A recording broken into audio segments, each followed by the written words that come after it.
What's up, everybody, and welcome to another episode of Real Laughs on Real Radio 104.1. I am your host. I am Mr. James John, and we're going to have a good damn time today. We are your nightcap of comedy.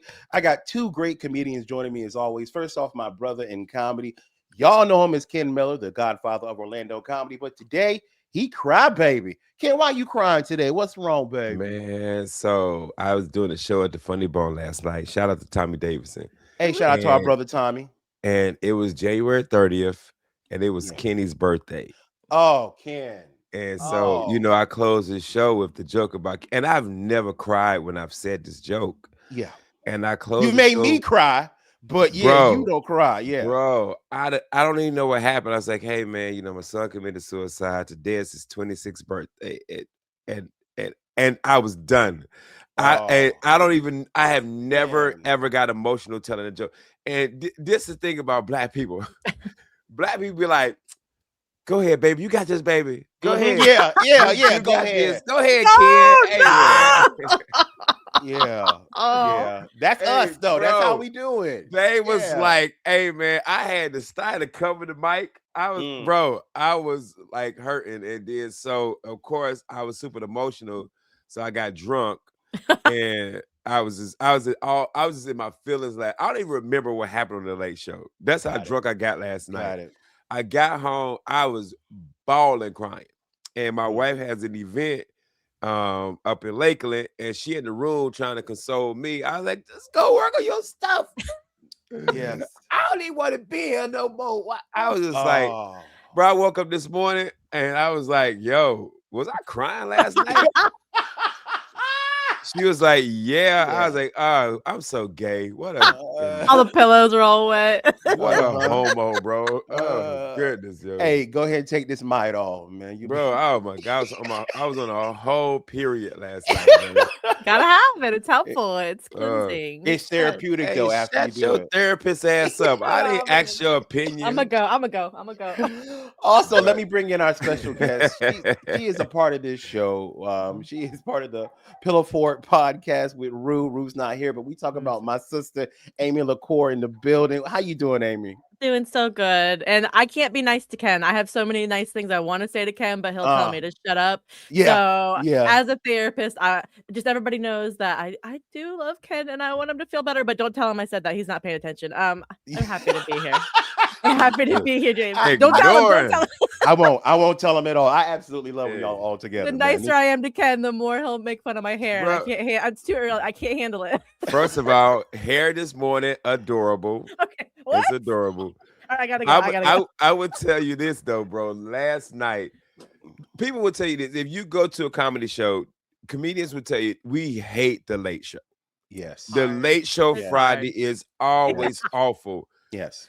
When I tell you we had a blast I'm texting Chris right now because I remember the show. I don't remember the after show. I remember the show. I don't remember it. This how bad it was, man. So I'm crying about my son. We outside, we smoking cigars, we having a drink. And I remember leaving. And I remember I had to stop at a rest stop on 429 to throw up. Oh, wow. I was like that bad. And so I stayed there and just went to sleep. Oh, Ken. That I was, hey, if you listen to this, I'm so sorry for drinking and driving. I was a mess. Mm-hmm. I woke up, it was 1:30 in the morning. I said, my wife gonna kill me. I wouldn't even think about Kenny no more. Now I'm like, I'm about to, my life is real. I'm alive. Me. I got 3 missed calls from my wife. I said she gonna and she got the tracker on me, so she know where I'm at. Yeah. She can be like, oh, so you was sleeping with some bitch at a rest stop now? That's what we doing? Funny. Oh, wait a minute. First off, never, ever in the history of cheating should you ever cheat with a woman at a rest stop. That, for real. Hey, take better pride in your cheating. I mean, truckers got their whole little thing, but whatever. That's true, Aimee. I have slept with a trucker at a rest stop. I have done that. I'm not saying I'm not. This is before my wife. Just know I was at a rest stop and the lady was like, "Yo, you the comedian I just saw?" Like, yeah, we in the cab of the truck. But look, Hey, man. Ken's letting it all hang out this Ken morning. Ken was on the Pork Chop Express. Express. They have the truck bed. They make it nice. Hey, bed, whatever you want to call it. Man. My den of sin. That's right. Man, I got home. I was like, Mama, I'm sorry. I was drinking. I stopped at the rest stop. I fell asleep. I was throwing up. I said, man, my son gone. Like I just it was just a rough night for me, bro. It was a rough ass night for me. And then I had to take an Uncle Benny to go to sleep because I'm drunk, Benny drill. And the room is spinning. So Benny. So the room's spinning. I'm sad. I'm crying. I'm drunk. The room's spinning. I mean, Sonny's barbecue cold. Damn. Sitting on the floor, got beans everywhere. Beans everywhere. Oh, Aimee eating cold tater tots. I was like, oh. Bro, I got to get my life together, bro. That's when you eating cold barbecue, bro. That's when you know. Eat anything cold. Yeah, it's just right. It's bad. Yeah. But what we not gonna do is notice this fake family just handed Aimee a drink. I just saw it too. She's talking about come in, talking to herself. We know. Blurred so you couldn't see them. And it's blurry in the back. She was like, I don't want my kids. You don't have in the video. I don't put my kids on social media. It was my husband. I swear I have one. I was like, man. No, the worst thing I ever ate when I was wasted at home on the floor was chili mac from Shake, and it was everywhere, and I was sad and angry. Ooh. It was and that chili mac, that Steak and Shake chili mac is so bad, bro. Yeah. But when you've been drinking, there's nothing like it. There's nothing. It's so good. But it tastes like a 5-course gourmet meal. People like, yo, there's nothing like it. Who made this Michelin star meal? Ooh la la, that's a ratatouille rat made. It's there's nothing. That's my favorite thing when I would drink a lot. That's why I would go to the Waffle House back in the day when I was drunk and sad because it smothered and covered my fears, my depression, bro. And that's why you go there. They include you like when you're sitting there and you feel like you're part, like they're making all the stuff and they're all and you're part of the fights. It's just you feel like you're at home. You feel like you feel. Hey, dude, this is true. It's funny you say that, Aimee. True story. When I got divorced from my first wife, I was in my white woman phase, and I remember that. Remember my white woman phase. I remember that. And so I was dating this girl, and after we went to other bar, and at the other bar we went to Gringos, and then at the Gringos, and I hate Gringos. Yes, I did at too. the Gringo, we go back to her apartment, and she lived downtown, and we eat and we fall asleep. We wake up, it's food everywhere. And she was like, I don't even know how you date me the way I eat. Like, I was like, I don't know how you date me the way I eat. We would both eat like pigs. Like, I love it. I love it, though. Gross. We're equally gross. She was like, I'm such a pig. And she was beautiful, too. She said, I'm such a pig. I said, girl, we were drunk last night. That don't count. Yeah. You know how many beautiful people I get drunk and go home and eat leftover Steak and Shake? Like, Old Frisco Melt. It's so good. Oh, that's my wife's favorite from Steak and Shake, the Frisco Melt. They changed the bread though. They used to have this like circle bread, and now they have the regular bread, and it's not the same. Not the same. No, not the same. But see, when you drunk though, everything seems sexy when you drunk, bro. Everything. You think everything sexy. Like, you ever been the sober person and your partner's drunk and they think they being sexy, but you're like, girl, if I recorded you right now. It'd be ground for divorce in 3 states. Like, look at what you're doing. And they're mad at you, like, we don't think I'm sexy. I know, right? No. I tell you the difference between Sean and all the other women I dated. I would get drunk and come home, and all the other women I ever dated, I come home, I'm drunk, and I'm like, we you know what I'm saying? They loving it. Yeah. I come home drunk to my wife, she be like, yo, do you think we're not about to go to bed? Yeah. Why go to bed, yo? Take your drunk ass to crying. Bed. Crying. I cut on some slow music. Yeah, girl, what's this? I can imagine Ken coming home drunk like this, and he think he being sexy. He's singing to her like, I'm your private dancer. For real. Dancer for money. Do what you want me to do. She be like, man, take your drunk ass to bed. Smoking a cigar. Nobody wants it. And put that Sonny's barbecue back. What I know, right? Man, I was like, see, my white woman would have loved this. They would have. They would have. Like, oh, look at him. He's so funny. Yeah, full of showing his feelings. Yeah, my wife can't stand drunk Ken. No, not at all. She's like, go to bed. Everybody else love drunk Ken. Everybody love drunk Ken. I'm funny. I'm loud. I'm having a good time. Yeah. And anytime I'm drunk or been drinking, I look up at my wife and she's just disgusted. Like, I've seen her make the face. I've seen it. Like this. That's why you love her. You want someone that's gonna be honest with you, keep you humble. You gotta have that. I don't know about all that. It don't work both ways though, because you seen when Michelle get lit, it's just I'm gonna be lit. Hey, yeah. Is she fun? She's fun. I bet she's fun. Hey man, James, just gonna skip. Don't get us beat up, bro. I'll move on. We'll move on. Moving on, because I don't want to be subpoenaed one day. Hey, Your Honor. I don't want anybody shooting me. I don't want to get in trouble. I'm good. Man, I don't even want to talk about drunk Sean. I ain't even going. Man, I saw my wife drunk one time. I was just like, she gonna be so mad at this story tomorrow. Yeah, she is. Cause let's go on skip, man. So yeah, I will say this. So Jesus got crucified. I heard, man. You know what happened? He's got those abs. Out there with them Jezebel. Man, let's go. Listen, I've been sober for 6 years for a reason, so I totally understand. Like, I used to have a good time and eat chili mac on the floor, and then it'd be a weird night, and then it'd be a good night, and then I wouldn't remember. So I've been sober for 6 years.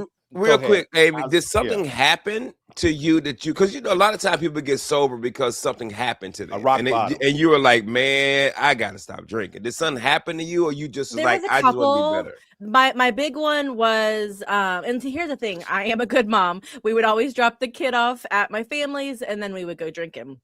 And like, I've been drinking since I was like 12. Like, it was always in my life.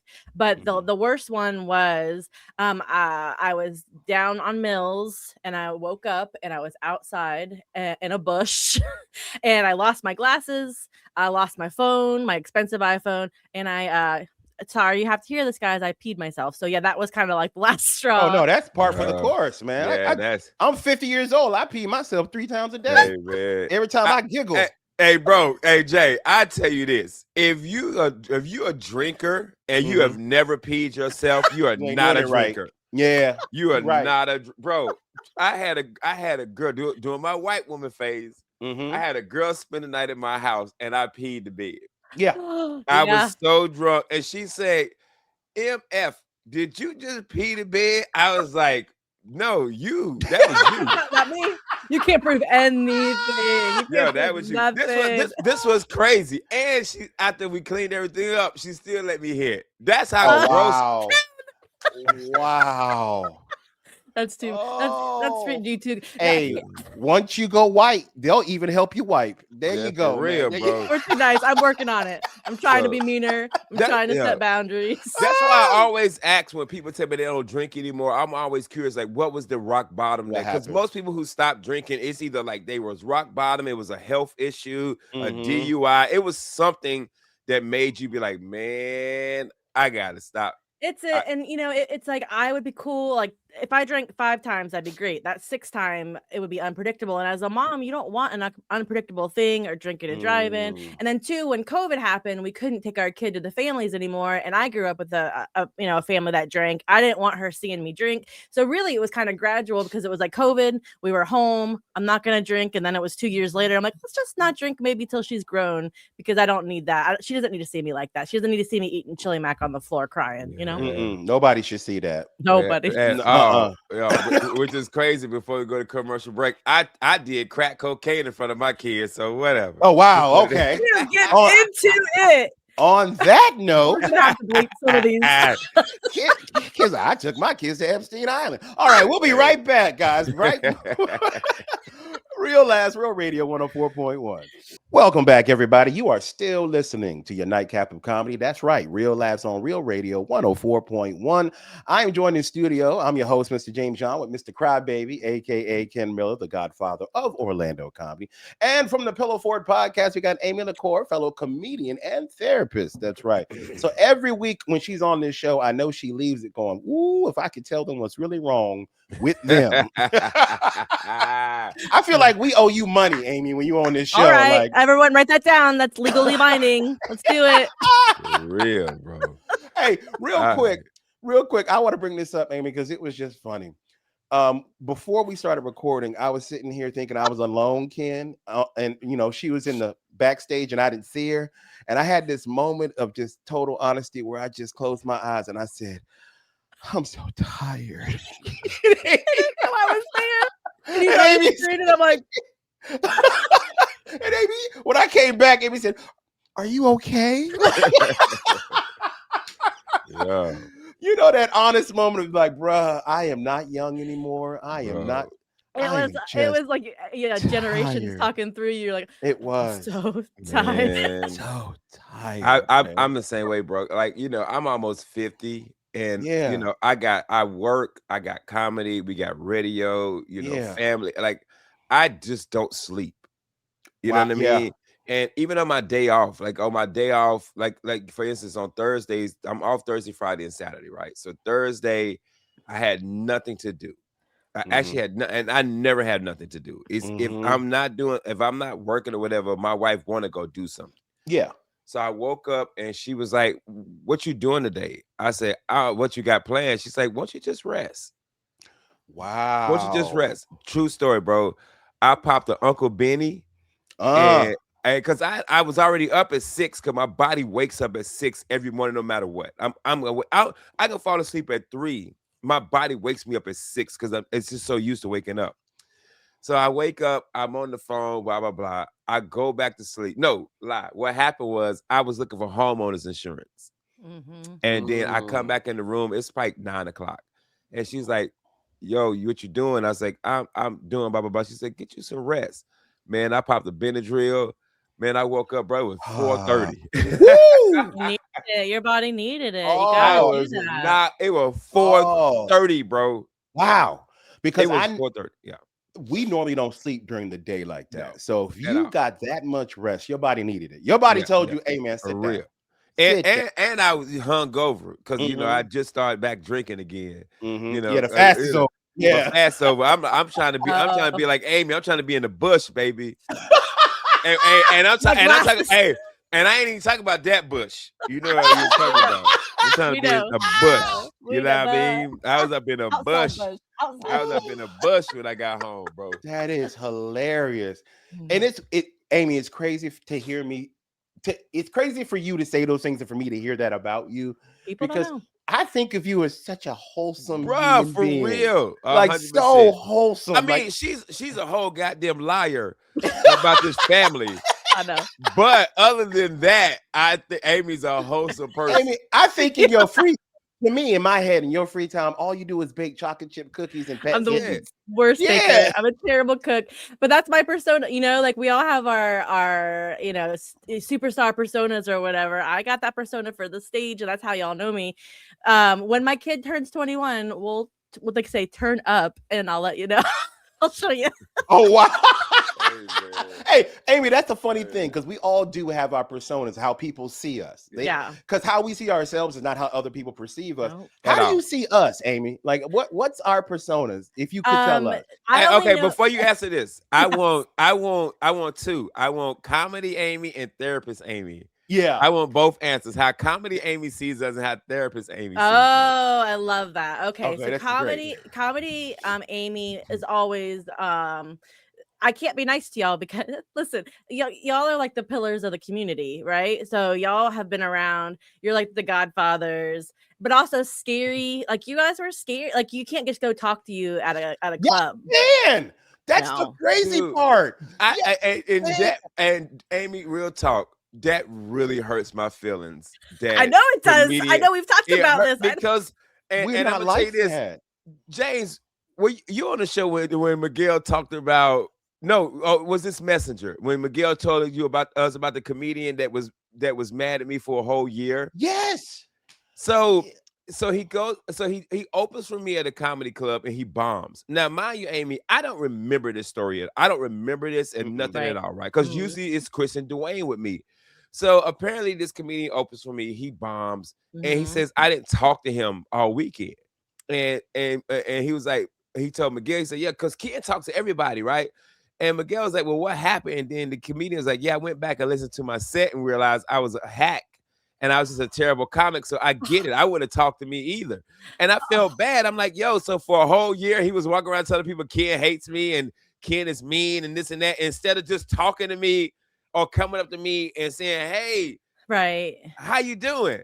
And well, I'd be that like, was a let's good go point. get a drink. He's like projecting, right? So his insecurities are Yes. projected on you. And maybe that's a lot of us when we're starting out. Like we see y'all like doing great on stage, booking shows, and then both of you do surround yourself with like a crew and a posse, and that's like intimidating. And so like whenever I first started, I've told you this, I had to be ready to be like, okay, how do I bust on them? Because they, I didn't grow up where I was able to be like, hey, fat head, hey, bald head. I can't do that. Hey, big head. I always thought Ken was mean, but that's how he is to people he loves. You know what I mean? And then James, you always have a posse around you. So it's just like there's this you all do it not to be mean, you do it because you want to feel safe and happy around the people that you love. But my posse has like autism and diabetes. Bruh, like we real. are not like, bro. For real. It's like, Devin, Miguel, Ken. Like, come on. First of all, Miguel is so intimidating. Miguel is so man. smart and so fast, like that quickness that Miguel has. So from the outside, y'all have created this beautiful bubble of like, don't mess with us because you will get cut down. But you don't know that when you're first starting out. If I tell anybody, don't play with Miguel. I would never. So cool. He different. I would say this though, Aimee. What Black Twitter were you on that you got posse and cut down? Where was you? You don't believe? I've told you I grew up on the streets, and you guys don't listen to me. Bro. The streets. You never listen to me. I know the vernacular. I watch Yo MTV Raps. Let me First of all, I ain't never used the word vernacular in my life, yo. Ain't that's the thing when you getting blood drawn? No, that's a phlebotomist. Yeah, whatever. All right, Chris. Dang, okay, all right. Collage. Oh my gosh, Chris. Yeah. But it's so weird, Aimee, because once you got to know us, we're not that, are we? At all, bro. We're not at that. all. No. I love young comics. Yeah. We love y'all. We want, if you're a comic and you listen to this, come to the bar and have a drink with us. Yes. We love y'all, man. We're not.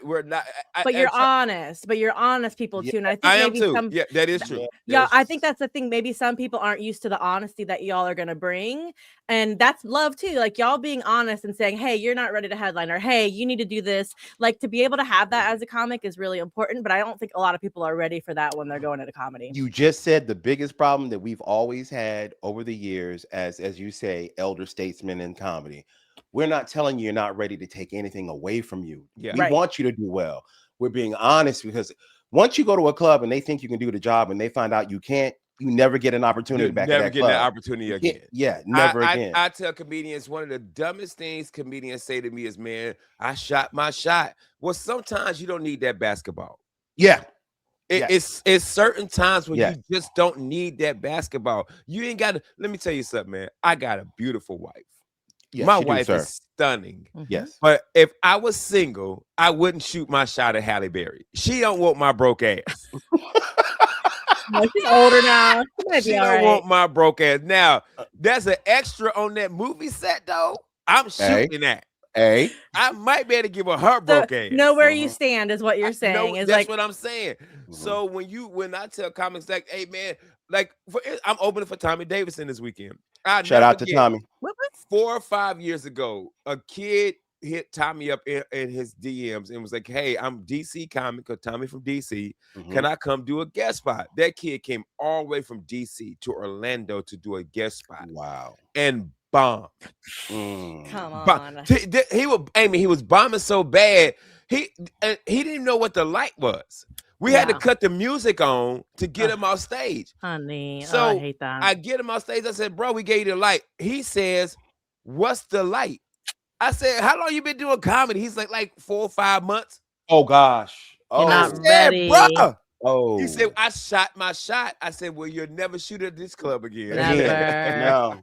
They're And gonna people take don't know that. They think they're good in one area, like someone that thinks they're a good like lawyer, right? Or someone that thinks they're a good like corporate girly. Like it doesn't convert. Like you got to start from scratch, and especially Yeah. if you start older and like, or if you had good parents and your parents told you were funny, like if you're coming in Oh. thinking good about yourself, it's gonna take a Mhm. long road. You got to humble yourself because you have to know how people see you. I have to know that I. Yeah. Hey, man. Aimee from the streets, James. Yeah, I she is. see it now. Yeah. Did you just take a subliminal shot at Jeff Kaufman? Nope. I don't know what you're talking about. I don't know. I played the fifth. I don't know.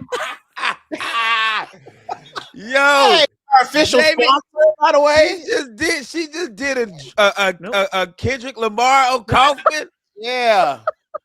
A Hey, minor. not a strike A chord. minor. It's probably A Minor, bro. But nah, Aimee, I agree with you, man.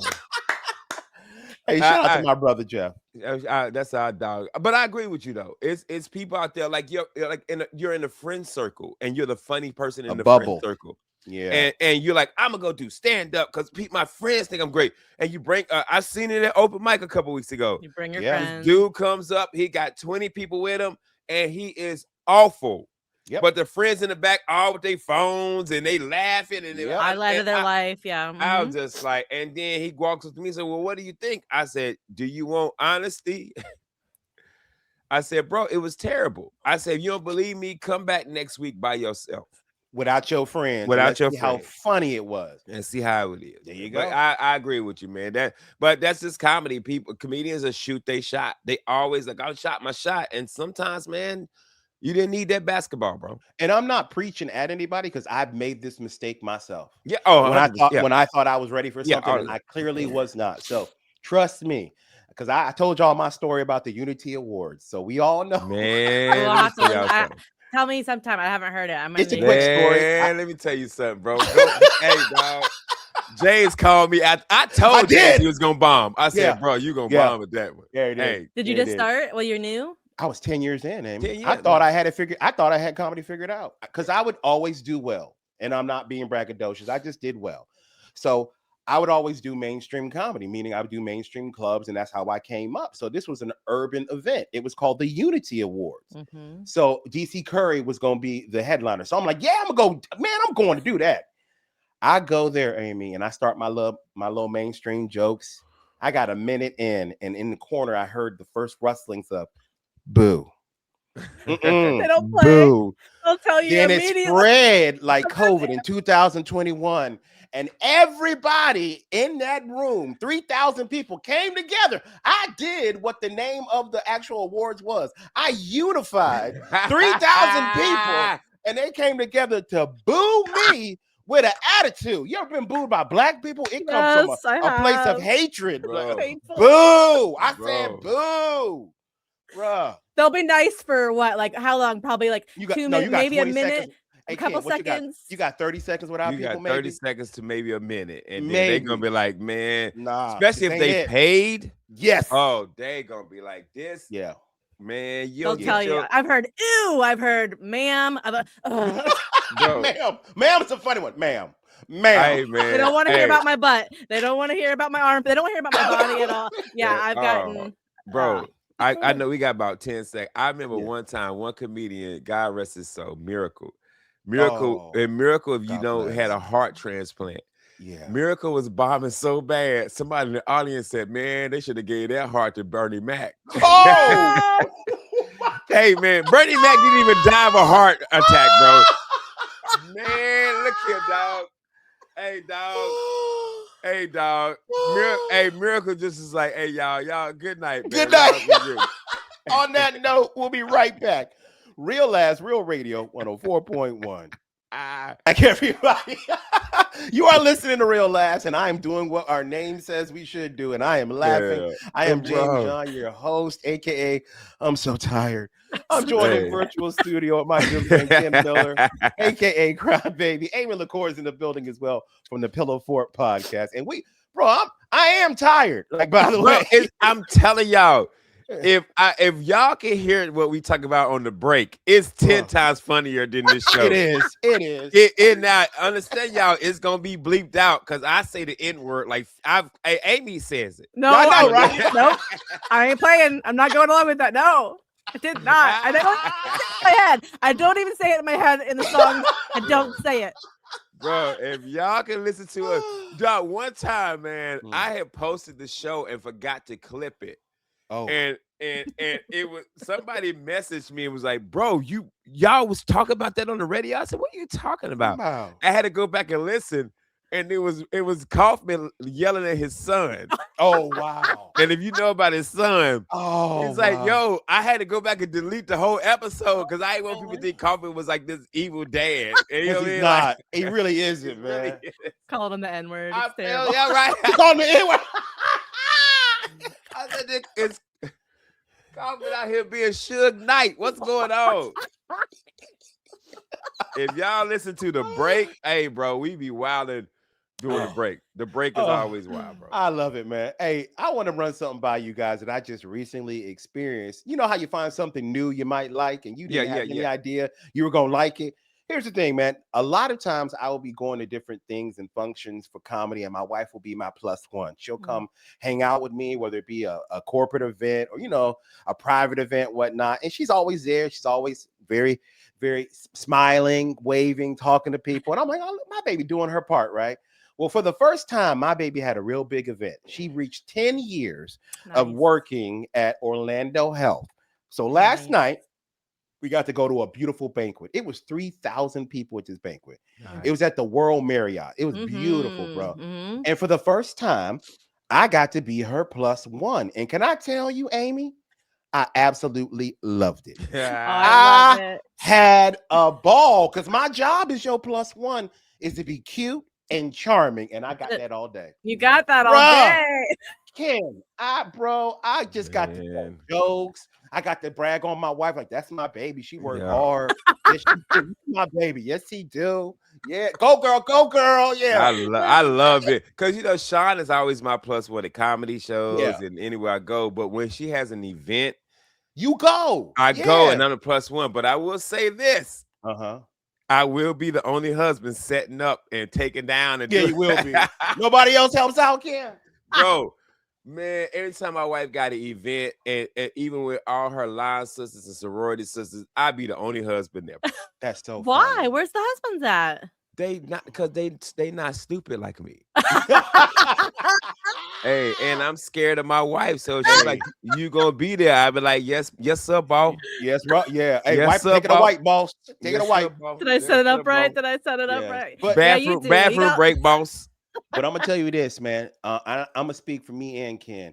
We support the hell out of our women. Oh, like 100%. For real. Like that's our world. Like if she has something she got to do, she got to get done. We're gonna be there helping. We're gonna be there, bro. We do a one show today, y'all, because I drove to Lakeland yesterday, helped my wife set up, drove back home. I drove home, got dressed, went to the show. I have to drive back to Lakeland, help her break down, and I'm taking my clothes with me so I can just go straight to the show. Wow, that's right. You got a show tonight. That's right. So yeah, man, because I know, like when I do the shows with Wix, OMG is Wix. My wife is helping set up. She's helping with logistics. Man. I remember one time, man, I had forgot my merch in Daytona, and I'm the headliner. Do you know my wife drove back to Orlando to get my merch? Oh, she's so good. And so there's no reason why I wouldn't be there to support her. And I joke, we and her joke because I'm always the only husband, but I know she would do the same for me. Absolutely. She'd do the same for me. And me and Ken, we can be the plus ones. We can be funny and charming. We in there cutting up, and they gonna love us more than our wife. Yeah. Where your husband? He's so funny, and they looking at us like. Oh, this is my you don't know what I have. He's crying at home at truck stops. Hey, Ken. Oh, you out here being funny for all these other people. You're gonna That's be what funny you're doing for right you. now. You come home, you funny for all these other people. Eating all the cheese, not replacing it. You just going he all up in this bitch face is what we doing. Yeah, that's what we do. He keying all up in his face. Is this funny? You want to sleep out here? That's not funny. Hey, who's the first black woman who told their husband they kikiing all the time? Yeah. Kikiing, bro. Hey, dog. I'm like, I just set this whole damn event up. I can't kiki. Nah. You stand there and you say nothing. But what made me laugh before the show started, I saw the picture of Jay's and my sister Michelle, and I'm like, cool, Jay's unemployed. So yeah, Michelle worked. Of course she had a little star that said 10 years of work, and I'm just like, sit down, hey man, I'm cute. Hey, look how cute I am. Look at me. I almost screenshot it and sent it to you. I'm like, what's your old unemployed ass? Riding ships, just eating beautiful shrimp. Yeah. Hey, I'm gonna say this, man. We are blessed when we do comedy. We get to have a ball. Yeah. We honestly do, man. We don't. Especially if you get me, Ken, and Miguel on one show. First off, you got a deal because you ain't paid what you supposed to pay. Never. We never get paid what we should be getting paid when you get the three of us. Yeah. And then you gonna feed us too. We gonna have an absolute ball.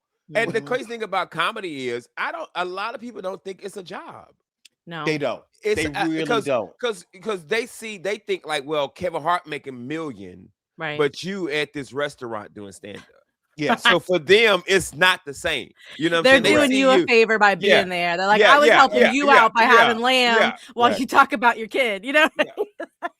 Yeah. People really don't think comedy's a job. And I have to explain to people like, yo, I'm at work. I'm getting paid to do this service for you guys. But I think it's crazy, bro. I remember when I first started doing, I was like 5 years in, I was making a little bit of money.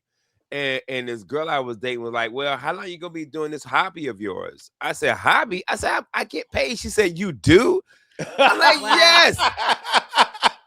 You think every weekend I'm just going into these clubs and giving them 30 to 45 minutes of my time for free? I said, I actually get paid. Like she didn't know that, you know, that comedians in the local level got paid. She thought it was like you had to be the big famous on movies and TVs to get paid. And they think you just make it up. They think you just got there and make it up, like you didn't prepare a set for 10 years, you ain't work on it.